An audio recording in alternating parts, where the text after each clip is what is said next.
Serie B-Win. Tutti i colori della passione. Sfida elettrizzante al Menti. Il Vicenza, reduce dal successo sul Livorno, ospita per la 26esima giornata della Serie B-Win il Sassuolo, giustiziere del Torino, nell'ultimo turno di campionato. Maran, tecnico dei biancorossi, si affida al duo offensivo Abbruscato-Cellini, mentre Gregucci, mister degli ospiti, conferma l'11 vittorioso solo una settimana fa sui Granata. Arbitra il signor Bagalini di Fermo. Vicenza contratto nei primi minuti, infatti la prima occasione è per gli ospiti con la conclusione tentata da De Falco, controlla però bene Russo. Vicenza in affanno, insiste il Sassuolo, la palla dentro, l'ottima girata di Piccioni che però non riesce a imprimere forza alla sfera. Al 24esimo il primo squillo dei biancorossi con Bressan che anticipa Cellini di un soffio. Però sono sempre gli ospiti a fare la partita. Qua è Catellani, prende palla, si libera molto bene, fa fuori due uomini, la conclusione, bravo Russo, deviare in angolo.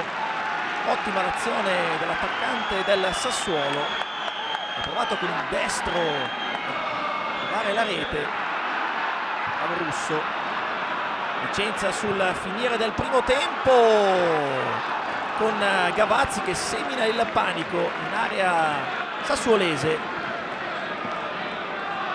Sul finire del primo tempo però ancora protagonista il Sassuolo, con una bella azione corale, la conclusione di Donazzan a lato non di molto. Ripresa che si apre con l'ingresso di Pomini al posto dell'infortunato Bressan.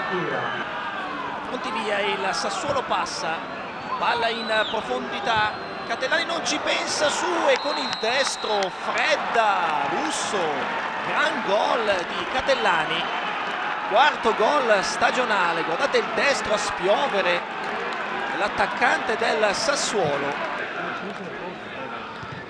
Insiste la squadra ospite ancora con Catellani che prova il tiro a giro, stavolta non inquadra la porta. Ottimo momento per il Sassuolo.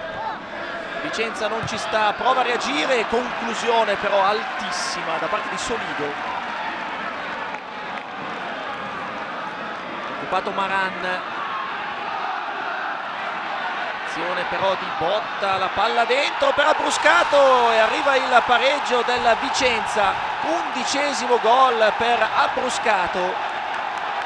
Azione straordinaria di botta, lavora ottimamente la sfera, poi pennella questo cross per Abbruscato che di testa è una sentenza con un Pomini. Bella azione corale però del Vicenza che stava faticando. I padroni di casa provano anche a vincere la partita. Qui la palla dentro ancora per Abbruscato che rientra, ma questa volta Pomini c'è, vicino al raddoppio quindi il Vicenza. Ultima occasione per il Sassuolo con Bruno che tocca per l'accorrente Magnanelli. Ottimo Russo che tiene lì la sfera. Quindi finisce 1-1 al Menti. Buon Sassuolo fino al gol di Catellani. Vicenza bravo a crederci nonostante tante difficoltà in zona offensiva. Risultato tutto sommato giusto visti i valori in campo.